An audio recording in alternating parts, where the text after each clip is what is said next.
அப்பாவை மன்னிச்சு விட்டலாம் நீங்க சொல்லியிருந்தா தான் நான் உங்களை தப்பா நினைச்சிருப்பேன்.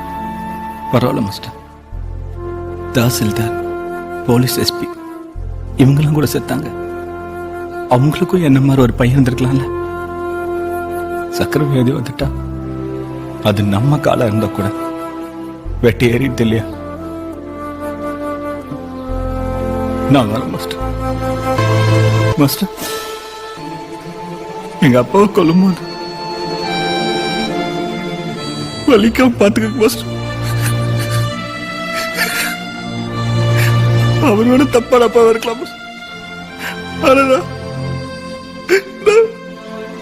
நான் நல்ல போய் மாஸ்டர் நினைச்சா எனக்கு பெருமையா இருக்குடா. காலேஜோட தலையெழுத்திய மாத்திர சக்தி ஸ்டூடெண்ட்ஸுக்கு மட்டும்தான் இருக்கு.